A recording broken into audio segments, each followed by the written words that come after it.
In the world of college football, everybody knows about those historic college football programs like Alabama, Miami, Nebraska, and more. But what you don't see is people talking about those college football programs that aren't with us anymore. Those college football programs that are well extinct. So let's take a look at the history of those extinct programs and how they went extinct and if they ever maybe even have a chance of coming back in the future.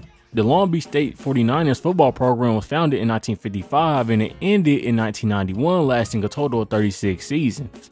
In those 36 seasons, Long Beach State won 199 games, 183 losses, and 4 total ties. They also won 3 Big West Conference titles. Through the first 9 seasons, the head coaches were Mike Delotto and Don Reed, and both of those head coaches could not win more than 5 games in a season. It wasn't until they was able to recruit quarterback Jack Riley and wide receiver Billy Parks where Long Beach State started to see some success. In the 1966 season, Riley would set multiple passing records, and in the following season, Parks was the star of the football team where he had 79 receptions for a total of 1,200 yards. Despite them seeing success in 1966 and 67, Long Beach State would have one of their most successful seasons in 1969. In 69, the 49ers would go 8-3, and they had an all-star lineup as they had multiple players being selected to the NFL. Jeff Severson was a safety selected in the 12th round in 1971. Billy Parks was selected in the 6th round in 1970. Leon Burns was selected in the 1st round with the 13th overall pick by the San Diego Chargers in 1971. Burns became one of the most notable athletes in Long Beach State history, and he became arguably the best football player in the program's history. In his 2 seasons at Long Beach State, Burns will rush for over 2,600 yards and 47 touchdowns. He also earned Southern California Player of the Year in 1969 and 1970. Also during the 69 season, Burns led the NCAA in multiple statistical categories. Long Beach State saw more success the next season in 1970 where they went 9-2, and they made the Pasadena Bowl where they played Louisville, which the game ended in a tie. The 49ers Pasadena Bowl appearance was the first and only bowl game appearance in the program's history. Now after those 2 seasons, they would struggle to find consistent success again. They had a couple 8-win, 9-win seasons, some 7-win seasons, but nothing really consistent. The program would suffer from low funding and attendance, so in 1991, Long Beach State president decided to cut the football program. Now there have been plans to bring it back in the past, but nothing has really gotten too far. Now most people know Wichita State for the basketball team, having Ron Baker, Fred VanVleet, Clee Anthony Early, and making the Final Four about 12 years ago. But most people don't know about Wichita State's historic football program. Their football program was started in 1897, but back then they weren't known as the Wichita State Shocker. They were known as the Fairmount Wheat Shockers. Also in 1897, they played their first game against Wichita East, which was a known high school in the area. Fast forward to 1905, we saw Wichita State face off against Cooper College in a night game. The lighting was gas power, and this was the first ever night game west of the Mississippi River, in which we saw Wichita State win 24-0. That same year, Wichita State played in the experimental game against Washburn University. This game presented a set of experimental rules, the most notable being that a team has to pick up 10 yards to get a first down. This experiment was a failure, as John Outland, Washburn University head coach, said that the distance in these 3 downs were just too much to even score a touchdown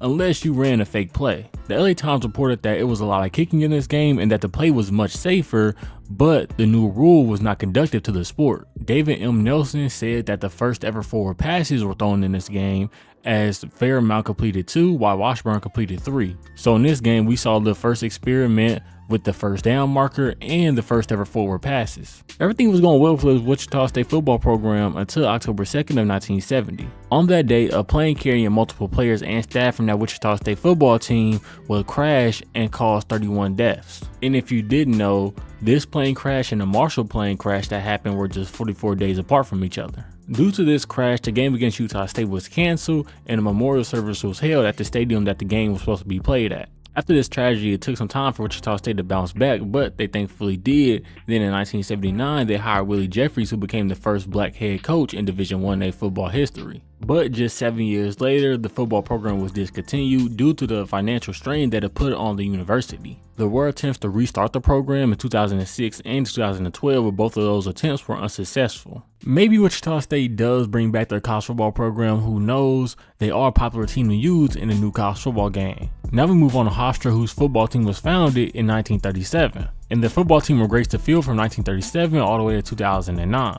In that time span, Hofstra won 403 games with 268 losses and just 11 ties. In that time frame, they also went from Division III all the way to Division I AA, which is just FCS football. In Division III, Hofstra would find much success as they made the playoffs 6 times and 5 times in a row from the years 1986 to the year 1990. Every year but 1990, Hofstra was knocked out in the first round. In 1990, they actually made it to the semifinals where they lost to Lycoming. Then they made the jump to Division I AA where they made the playoff 5 times. They got knocked out in the first round 3 times and knocked out in the quarterfinals twice. In those 2 quarterfinal games, they lost to Illinois State and Georgia Southern. In 2001, we saw arguably their most successful season as they went 9-3 overall and 7-2 in conference play, and they was named Atlantic 10 co-champions. Hofstra had many talented players throughout the years put on that football team. They had 22 players participating in the NFL, 12 of those players was being drafted. The most recent was Marquise Colston, and he was probably the best player as he had 9,000 receiving yards in the NFL. In 2009, Hofstra got rid of the football program. This is because it caused financial constraints and they wanted to prioritize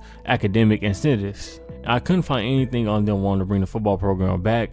My guess is they probably won't, just due to Hofstra, I feel like being more of an academic school. I don't feel like they're really crazy into sports.